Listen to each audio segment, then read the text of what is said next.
I'm going to call this April 11, 2016 meeting of the City of Coolidge City Council to order. The first item will be an invocation. After that, I would ask that you remain standing. We don't have one? No speaker. Okay, then there won't be an invocation. And so we will move on to item number 2, the Pledge of Allegiance. Please stand for the pledge. I pledge allegiance to the flag of the United States of America and to the republic for which it stands, one nation, under God, indivisible, with liberty and justice for all. Thank you. Norma, would you call the roll, please? Yes. Councilmember Gilbert Lopez. Here. Councilmember Steve Hudson. Here. Councilmember Robert Huddleston. Mayor John Thompson. Here. Vice Mayor Jackie Henry. Here. Councilmember Gary Lewis. And Councilmember Tatiana Murrieta. Here. Thank you. We do have a quorum. Yes, we do. Thank you. Item number 4, under presentations, and I saw her, oh, there she is the monthly report and business spotlight recognitions by the Coolidge Chamber of Commerce. Good evening, Lynn. Good evening. Well, it gives me great pleasure tonight to talk about our annual Cotton Day sponsor. That's a big event that we have every year that is a big support of our Chamber of Commerce. And these companies are a big part of that. They sponsor a lot of money toward this project, and they're very committed to our community. We have Crop Production Services, and they couldn't be here tonight, Golden Eagle Distributing, and APS, and I do have Richard Rosales from APS here. Good evening, Mr. Rosales. Good evening, Mayor and Council. Thank you for allowing me to be here and accept this Business Spotlight Award on behalf of APS. As you know, we're an Arizona company, and we've been here for 130 years. So as the communities go, so goes APS. So we're honored and proud to support the communities we serve. And we know that Cotton Days is one of the major events here in Coolidge, so we're happy to support it, and we'll continue to do so. And thank you for allowing us here tonight. Thanks. Thank you. APS does a lot for Coolidge, and we appreciate it. I forgot to tell you that he has sat on our board for several years now, so he's very committed to our community. Thank you again, Richard. Our reinvestments for February are Felix Construction, VFW Post 3713, Crop Production Services, Day Auto Supply, Calvary Chapel, Coolidge Florence Elks Lodge. New memberships for February are Tequila Jack's Cantina and Coolidge Flower Shop. Our statistics, our web hits this for February are 351,903, which is up from last year. Our walk-ins are way up, 848 from last year. That's 99% up. It was 426 last year. Phone calls are up to 415. We didn't send out any relocation packets. The top states that visit us was Colorado, Minnesota, and Nebraska. Top foreign was Canada and Sweden. The Casa Grande Ruins visitors for February were 12,301. Year-to-date is 22,793.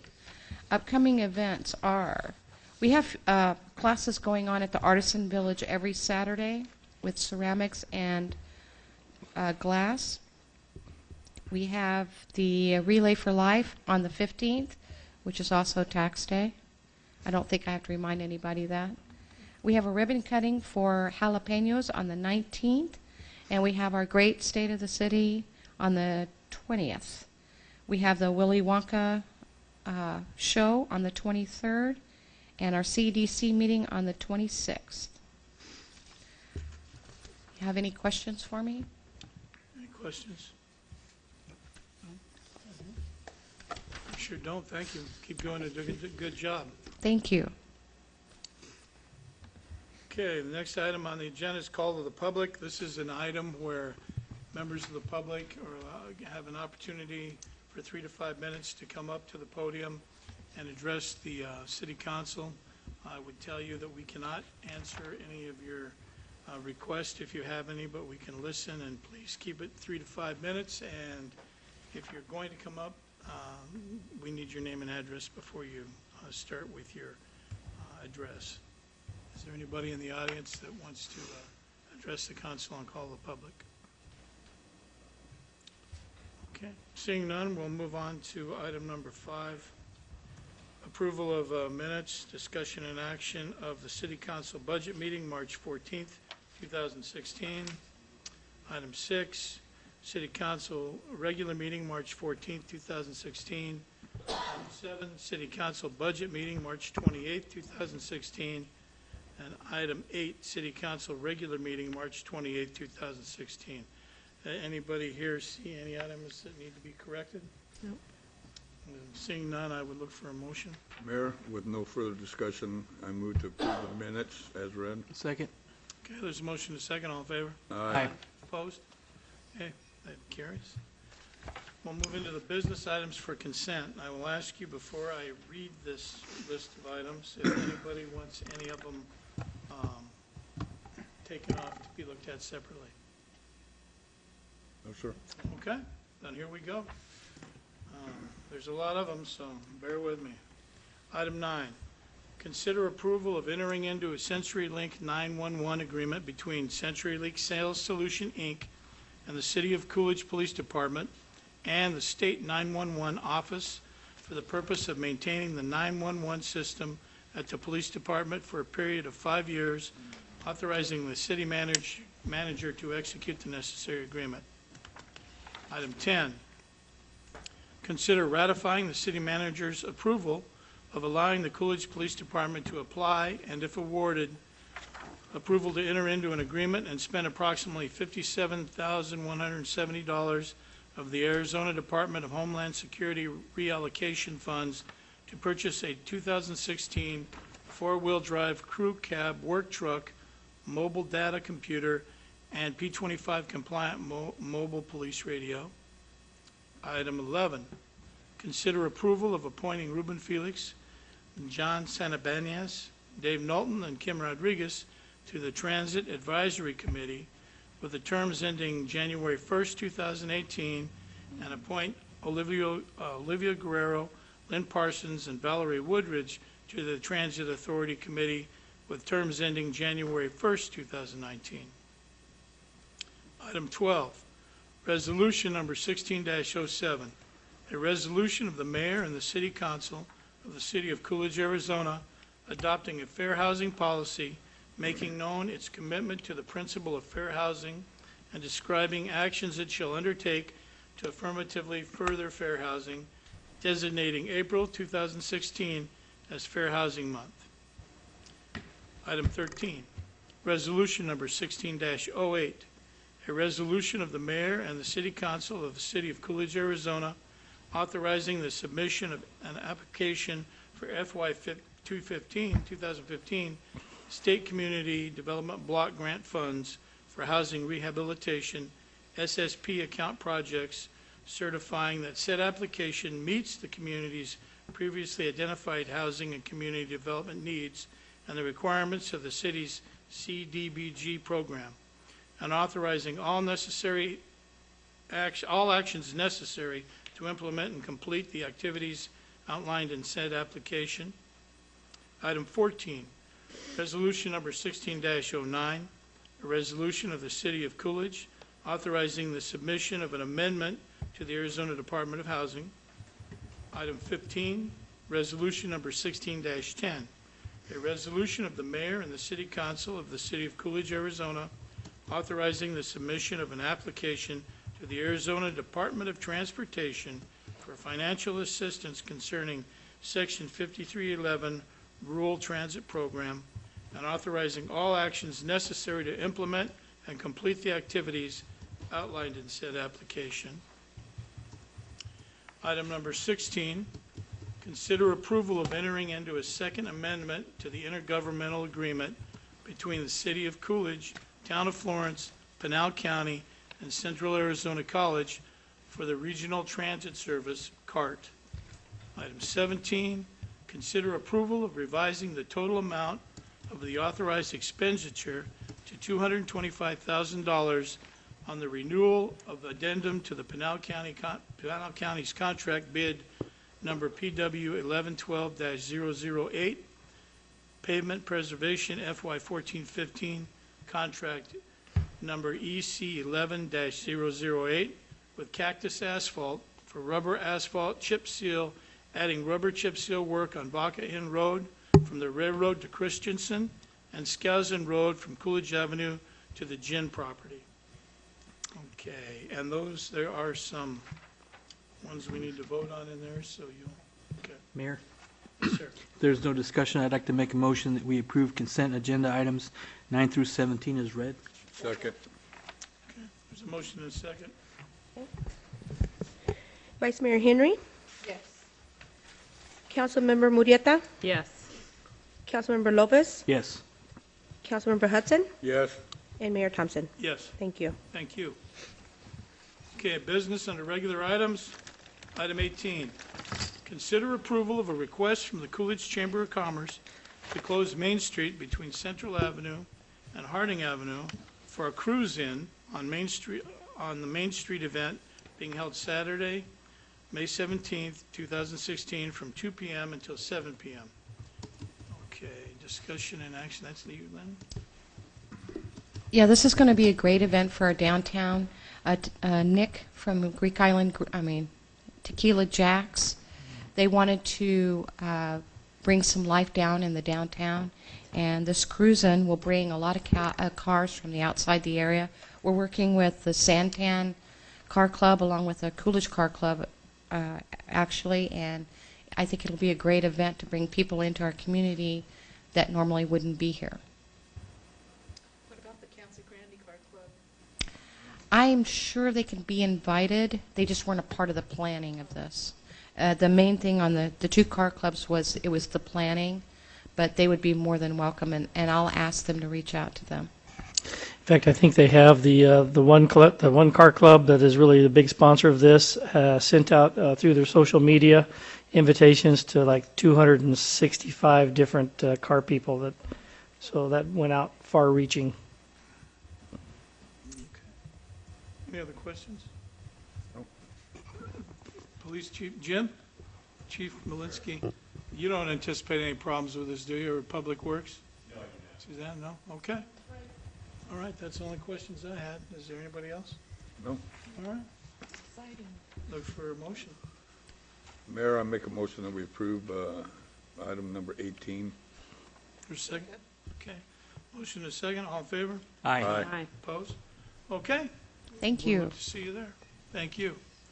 Item 19, consider approval to purchase one 2016 Chevy Silverado from Garrett Motors using $35,089 in grant funds awarded by the FY 2014 Homeland Security Reallocation Grant, and to waive the sealed bid process in the best interest of justice. Chief Malinsky, that's you. Mayor Thompson, Vice Mayor Henry, and council members, police staff recommends that the City Council approve the purchase of a 2016 Chevy Silverado four-wheel drive truck from Garrett Motors, waiving the sealed bid process in the best interest of the city. The Coolidge Police Department has applied for and been awarded the FY 2014 Homeland Security Reallocation Grant Funds, thank you, in the amount of $57,170 for the purchase of a Chevy Silverado four-wheel drive and the required emergency equipment to be used for Stone Garden enforcement details. This grant has a very short cycle and will have approximately 3 months, and actually now it's less than 3 months at best, to purchase the vehicle, equipment, and to get everything installed and get it on the road. Staff would like to move forward with the bid from Garrett Motors of $35,089 because by buying local, the City of Coolidge retains the city tax and Pinal County retains the county tax. When the retained taxes are figured into the current Garrett Motors, it is about the same cost to the city as the Midway state bid, and if bought there at Midway, there would be taxes that would be retained by the City of Phoenix and Maricopa County. 4 separate bids are attached, including the one from Garrett Motors. This is a fully awarded grant, and there are no match funds requirements. If there are any other questions, be happy to answer. Questions on here? No, Go ahead, good. Steve. Yeah, Chief, was this was for Stone Garden, is that correct? That is correct. And what about the vehicle that's currently being used by Stone Garden? That vehicle will still continue to be used. The situation with the grant is that current vehicle, well, first of all, there are times occasionally when we are asked to have 2 units out there. And when we do that right now, we'll use the Stone Garden truck, and then we have to use one of our fleet vehicles. And that doesn't happen real often, but it does happen. The 2 vehicles, if we get this one, then we'll have 2 Stone Garden vehicles to be able to use in that kind of a situation. The grant states that vehicle has to be maintained, for the current one, for Stone Garden until a point when it reaches under $5,000. At that point, we can recontact them, and we can eventually get that vehicle turned over to us to be used for anything.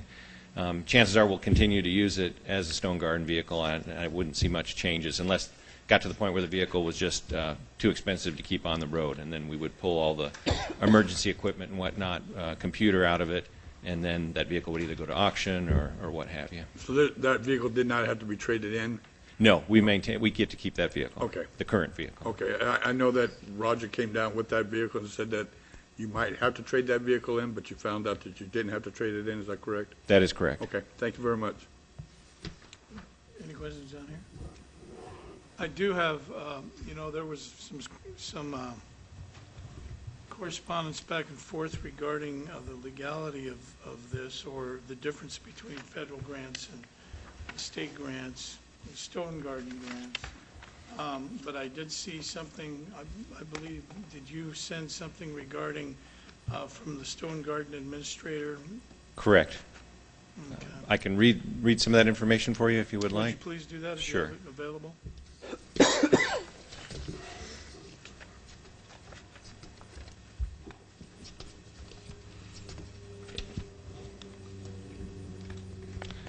This was the question, and then I will read the answer back from our representative. Thank you, Chief. Procurements require the production of a bid summary sheet. Since this federal funding, my understanding is that you have to award to the low bidder regardless of geographic location. I've attached the procurement standard section of 2 CFR Part 200. Also, if a contract for the purchase is to be signed, then Appendix 2 of the 2 CFR Part 200 must be followed as well. And this was the response. Federal awards are awarded to each state and territory, not local communities or government entities. The state of Arizona is the recipient of FEMA Homeland Security grant funding, which includes Operation Stone Garden. Coolidge is a sub-recipient of a federal award. The Arizona State Subrecipient Agreement does not require subrecipients to accept only the lowest bid for services or equipment. In addition, subrecipients are allowed to solicit quotes from the vendors of one brand of equipment, in this case Chevrolet, in order to facilitate consistency of use with current and previous equipment brands. Thank you, sir. Anybody, you're all, Gil? Yeah, Mr. Mayor, thank you. We deal a lot with federal, and I know they make exceptions in certain cases, and so it looked like it was well-researched, and I think it was a great question and a great answer that we're able to do this, and it works in our favor, I think. So This is the way we have been doing it for the last 4 years. We're not doing anything different. it's always good to look into it one more time, just every so Absolutely. often, And because it kind of our keeps it current. representative audits us yearly, and actually, audits us more than that, but then comes down for a yearly inspection of all the documents. We haven't run into any problems on the audit, and Mr. Fitzgibbons has been our legal counsel for at least 4 years. And I'm certain that you don't recall any, if this has been our standard procedure, we haven't run into any problems with it up to now. Right. And Mr. Mayor, members of council, I think I appreciated the fact that the chief and his staff followed up with this. And the person he's reading from, just so everybody knows, is William Seltzer, who's the strategic planner for Operation Stone Garden for Arizona Department of Homeland Security. So I think he would be the person to give us direction and advice on that. And he was comfortable with how the chief wanted to proceed. Thank you, Mr. And he also President. stated that this is all of the agencies that he works with are doing it the same way. Thank you, Chief. And the last comment that I have on this is, as the mayor and the city council, it's hard for me to run around preaching to people to shop locally and support your local businesses.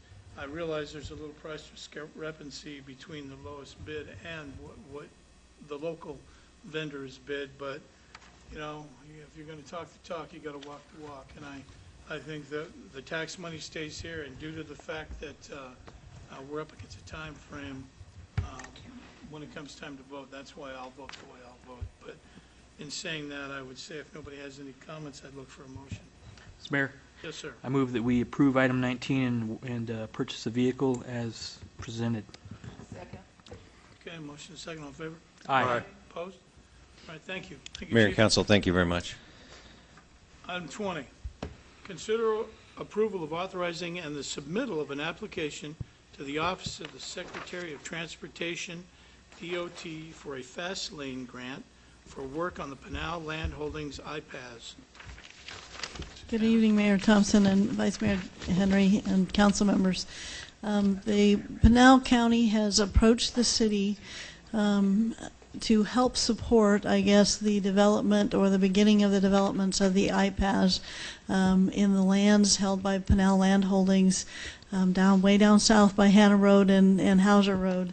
They have asked us to be in support of and to move forward with the submittal of an application to help with the improvements on Hannah Road and Hauser Road as it goes over the railroad down there, as well as attaches to State Route 87.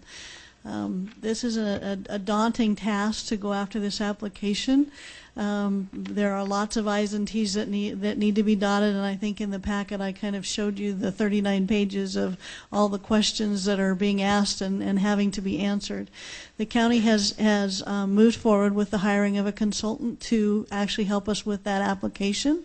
They are also working with not only Pinal Land Holdings but Pinal County in coming up with all the match on this project as well. And we're really asking tonight for your approval to move forward with this, I guess, partnership in getting this IPAS off and running and make this application. So tonight we do have the consultant that was hired, Mr. Tim Wolf from Dibble, correct? And Mr. Wolf can answer many of your questions if you have any, and maybe give us a brief description of all the hard work he's been putting in over the last couple of weeks. So thank you. Thank you. Welcome, Mr. Wolf. It's good to see you. Thank you. Mayor, members of the council, I appreciate the opportunity to speak this evening and to present this particular project.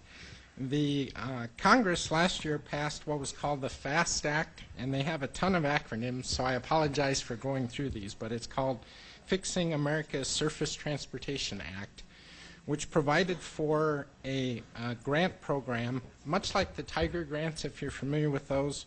But this particular one was called Fostering Advancements in Shipping and Transportation for the Long-Term Achievement of National Efficiencies.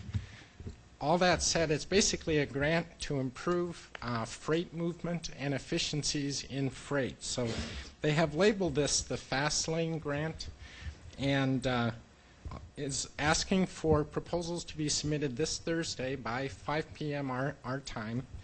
And it will involve opportunities to improve shipping, ports, borders, as well as inland ports. So the INPAS, or Inland Port Arizona project, does meet the requirements for this and would provide an opportunity for a development down at Hannah Road to Hauser Road. We've been working with the Pinal Holdings in terms of developing this project and the application. So a little bit specific about the project. In the ports in California, when the shipping comes in, typically they unload it right there, and then the ships have the cargo unloaded, and then they put it directly on a truck. Because those are right at the coastline, there's oftentimes problems with congestion, access, all of those kinds of things. So by instead loading those on rail, shipping them to an inland port, they can then offload and then put those on trucks and not have problems with congestion safety, a lot of those aspects. So in this case, this particular inland port would be in Coolidge, Arizona instead of in California. So would provide opportunities to move through train and through rail. Roughly 14,000 cargo train loads per year, with an opportunity to expand that to over 100,000 in the long term. So the project itself, we are proposing a $9.9 million federal contribution and a match of another $6.5 million in local contributions, which would be a combination of Pinnell Holdings would contribute $5.1 million, and the county would contribute another $1.5 million. So as part of this application, there is no matching contribution from Coolidge itself. So your only contribution, in effect, would be to assist with this application and to administer the federal grant program, assuming that you are selected for it. So there is no matching funds that would be required as part of your participation. You know, Tim, you've already answered one of my, I don't know how you were going to, when I was reading this, background information, I didn't know how you were going to get it done by April 14th, but it will be ready. I did see on page 532 of that document that it has to, you have to show that it has to be going in 18 months. So I guess what I'm wondering is if this thing starts going in 18 months, then we're going to have to ramp up some of the other infrastructure to get down that way, or this is mainly just the freight and the crossings. In fact, it's the improvements for the off-site, which would include the roadways of Hauser and Hanna and State Route 87, the traffic signals at both of those intersections. The 18 months actually is only applicable to large projects of more than 25 million. Okay. The smaller projects, which this falls under smaller projects, it also falls under the category of rural projects, which is of a big benefit because there's a minimum of $190 million set aside specifically for smaller projects. So is there a time limit on the start? I mean, for the smaller ones? There is not a specific time limit. They are trying to get the 18-month as well, but it is not a requirement. So the work that Pinnell Holdings has done, the environmental clearances, the land clearances, the reviews, the plans development and so forth, they have taken a great step forward and invested almost $500,000 in preparing for this project. And that will fare very well in your application in terms of showing how much effort has been done up front. But that's not to say to get the plans done and the design done and meet all of the federal requirements, including environmental reviews and so forth. It will be a lengthy process to get that done. Well, I believe that when you're dealing with municipalities that don't have the money to pull this off on its own, this is a good way for us to get some of our areas developed without any real cost to the city of Coolidge. That is correct. All right, thank you, sir. Gil? Thank you. Thank you for being here. It's pretty exciting because of the partnership. I think Pinnell Holdings with Jakob Anderson is well known as our city manager Rick Miller is talking about, and he's worked with him in Casa Grande. He's responsible for the Tractor Supply big warehouse that's over there, plus I believe the industrial park. Yes, Central Arizona Commerce Park. Yeah, and he put in the rail line through there. So I mean, this ties into those double railings, the doubling of the rail line, all the way from California. At the National League, we studied this intermodal issue, so this is awesome that we have the opportunity to do something like this because of the job creation. It'll be really good. Thank you, Mayor. Okay, thank you, sir. Down here.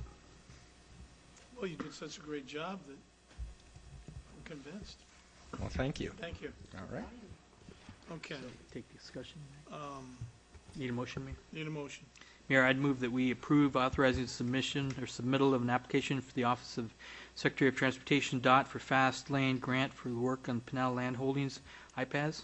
Second. Okay, motion is second. All in favor? Aye. Opposed?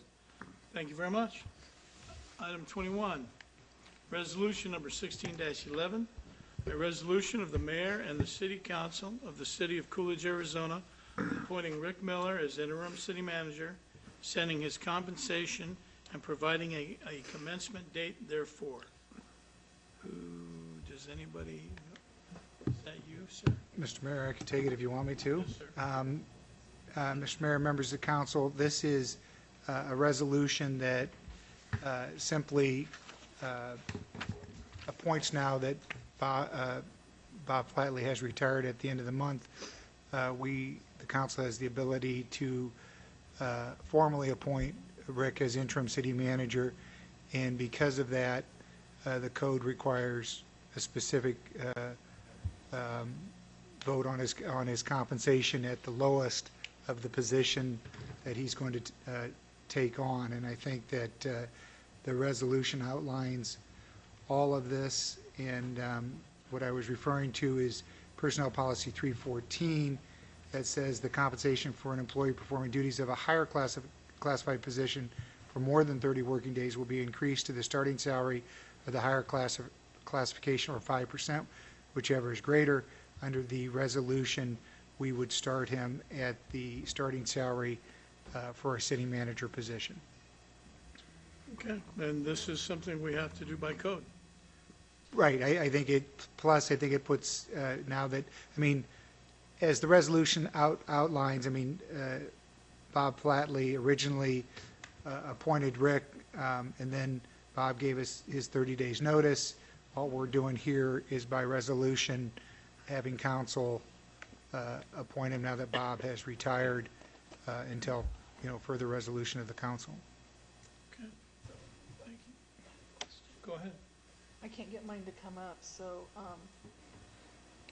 this salary, I believe in the personnel policy, it states that anybody that is supervising someone has to be, is it 5 or 10% above the highest paid employee? Vice Mayor, I'm not sure. I mean, I know we looked at an issue that arose if it was a promoted position, but we don't see this as a promotion because we see this as a temporary placement in this position. So we don't see this as a promotion. It's a temporary placement. But you might be, I'm not completely clear on the provision you're citing to, but I do remember our office looked at an issue that was raised with regard to, I think we're talking about the same provision, but the way we looked at that was specifically if the person was a promoted employee. And we don't see this as a promotion since it's a temporary assignment. Okay, anything else? Thank you. This person? No? You guys good? Just want to ask Mr. Miller, is everything okay with this? Are you in agreement with it? Yes, I'm happy, and actually I'm honored. I'll just say that Bob Flatley, my prayers continue to be with Bob, and the big shoes to fill. And I appreciate your confidence, and thank you. I'm happy with it. Yeah, does this, Dennis, does this give him, this interim manager, does he still have the authority as a sitting city manager? Yes, he would, yes, he Okay. would have the authority. He sits as our city manager until council decides otherwise. So he Okay. has all the authority that a city manager would have, Okay, thank you. including raising my salary. Is that what you're getting at, Councilman Wilson? If that's what you're getting at, I just wanted to get right there. I forgot to If that's what mention you're that. getting at, I wanted to cut to the chase. We should strike that for the record. I don't think you're going to get a second for that, Dennis. Mr. Mayor, Yes, sir. if I may, and there's no more discussion, I'd like to make a motion that we approve resolution number 16-11 and approve Rick Miller as our interim city manager. Second. Okay, choose your second, and roll call. Here we go. Councilmember Hudson, Yes. Councilmember Lopez, Yes. Councilmember Murrieta, Yes. Vice Mayor Henry, Yes. and Mayor Thompson. Yes. Thank you. Thank you. Okay.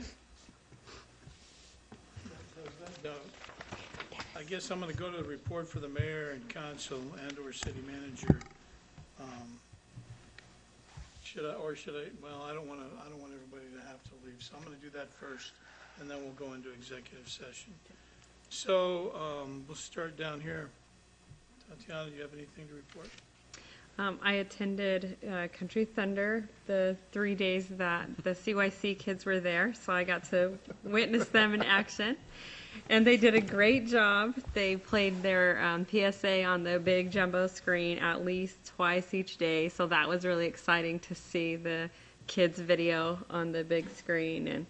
And the first day they were a little bit shy, but the second and third day they were pulling people into their booth left and right. They got to meet Miss Glendale and Miss Arizona, and Miss Arizona was actually really happy to see that the kids were also talking about human trafficking, because she said that's what she speaks about also. So they did a really good job. I'm proud of our youth. They were passing out these, it says wait to text, but they were also passing out bracelets that said stop underage drinking, and then they were passing out pencils for the human trafficking. And so did you see any concerts while you were there? Well, some. Hear any? Oh, Relay for Life, thank you. Relay for Life is this Friday. It'll be our 5th year here in Coolidge, so if you can get out there, we have opening ceremony starting at 6 p.m. at the Coolidge High School football field. We've got our Luminaria Ceremony of Hope, which is where we remembered loved ones that we've lost to cancer, at 9 p.m. And then our closing ceremony will be at 5 a.m. And the Lions Club have said that they would go and cook breakfast for $5 a plate for the American Cancer Society. So they're going to be starting, I believe, at 5 in the morning also. So get on down there. It's a great event every year.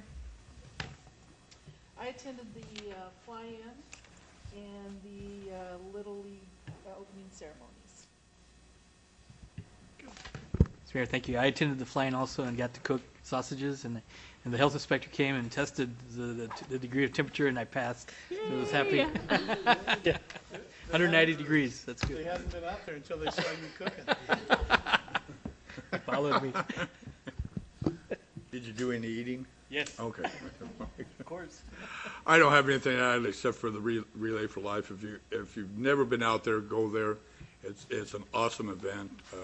I'm sure pretty much everybody's had somebody that's died from cancer, and just going out there and walking the track for an hour and just giving the support to the people that are there, and then the loved ones that everybody's lost, is a fantastic, moving experience, and you ought to go. It's something else.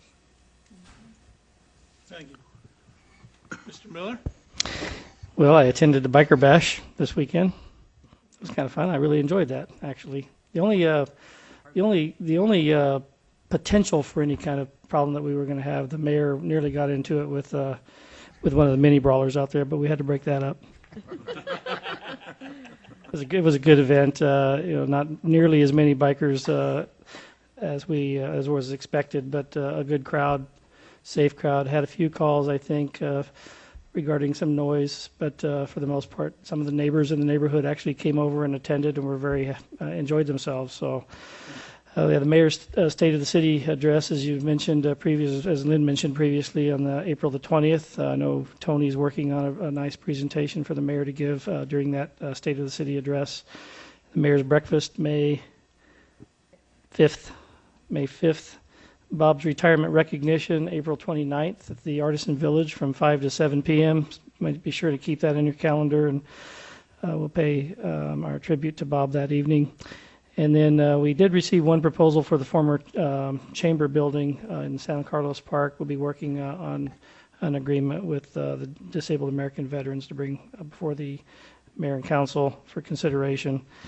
We have a meeting Thursday, the 14th, to finalize the project map for the Regional Transportation Authority. I know that Jill and Susanna and the mayor have been staying very active in those conversations and making sure that Coolidge gets its share of the funding, if of that half-cent sales tax, if it passes. And the other thing I'd like to say, Joyce, I hate to put you on the spot, but you did mention one of your employees today. Would you like to get up and just say something about the recognition that Danielle received briefly?